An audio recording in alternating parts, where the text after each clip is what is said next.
Good morning guys! So ngayon tuturuan ko kayo kung paano ba tayo makakakuha ng or makakagawa ng tamang kilay. Yan. So gagamit tayo ng iba't ibang tools na kinakailangan para magkilay. Ayan.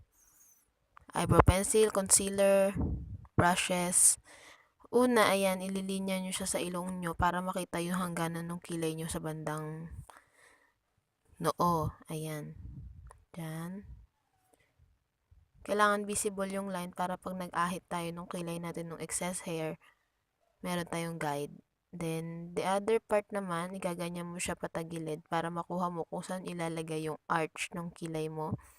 Then, the last thing is yung pinaka-tip or pinaka-dulo ng kilay mo. Yan. Kailangan visible yung mga marks mo, yung nakikita mo para pag nag-aahit ka, hindi ka mahihirapan sa guide. So, gagamit tayo ng blade. Katak. So, yan. Tatanggalin lang natin yung mga sobrang buhok sa taas ng kilay natin para mas malinis siyang tignan tsaka mas madali siyang i-shape kapag walang excess.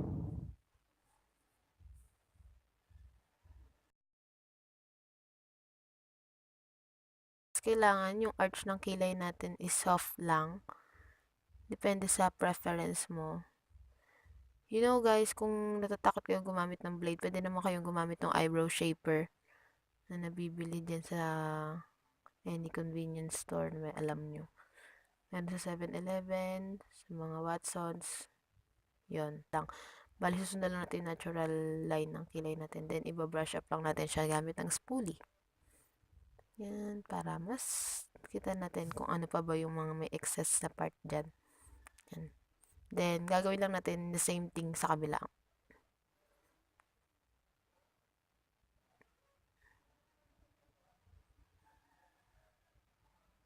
Don't forget na gawin nyo yung line nyo kung saan yung hangganan yung arch tsaka yung tip ng kilay nyo.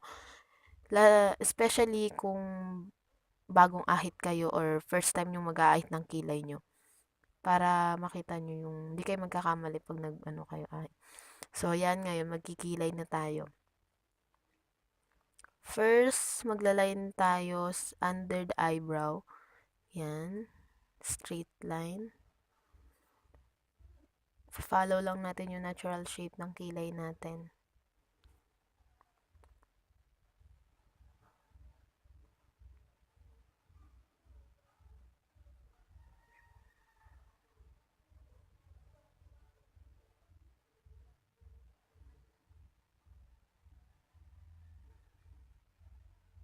Then, sa upper part naman,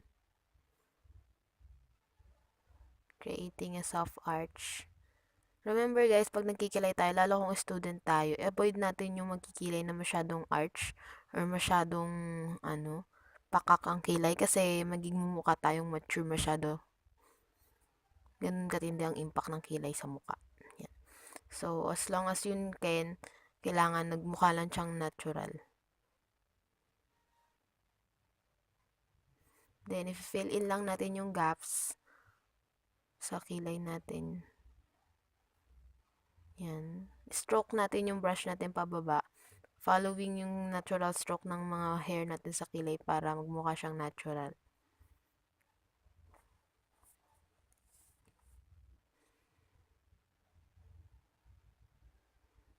And then, i-spoolie lang natin siya para mag-blend.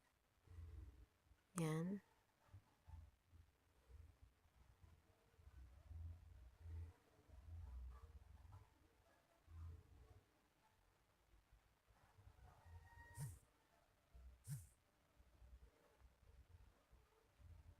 If you can't afford naman guys, or natatakot kayo na i-blade, or ahitin na sarili nyong kilay, pwede naman kayong pumunta sa mga salon na nag-offer ng threading ng eyebrows.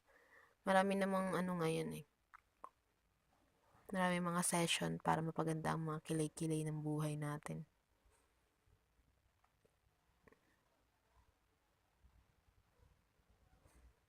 Yan, then brush up ulit. Ooh. Nakikita niyo yung pagkakaiba ng kilay ko, di ba?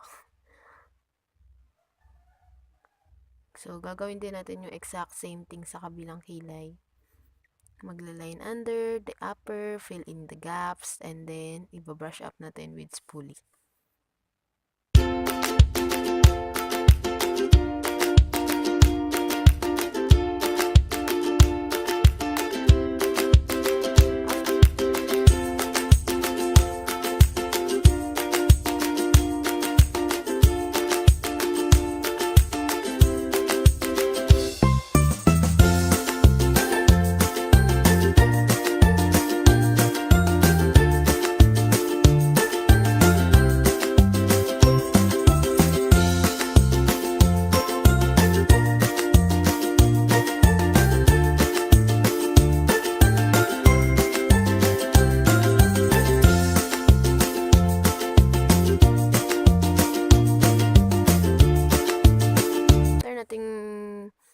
I-shape ang kilay natin and i-fill in ng gap. Lilinisin natin yung edges niya gamit ang concealer.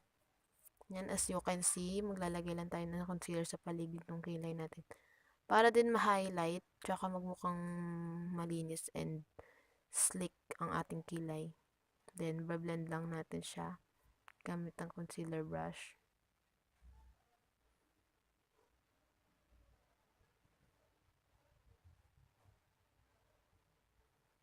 Blend it nicely, guys. There.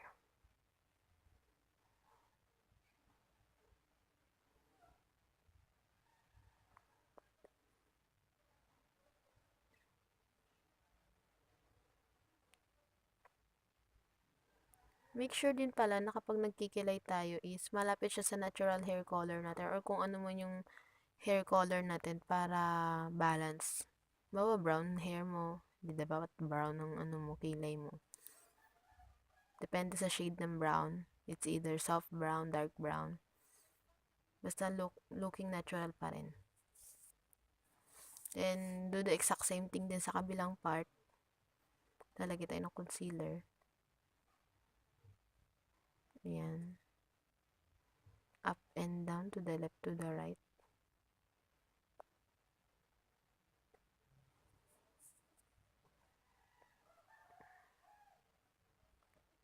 Tip lang din, kung magbabalak din kayo ng mag-ahit ng kilay, nicely kung lalagyan mo muna ng aloe vera and imamassage mo yung kilay mo para hindi maano yung kilay mo.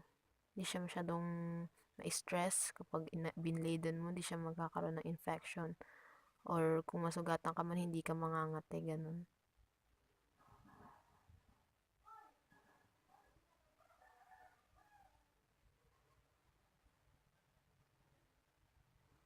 Then, blend it ulit.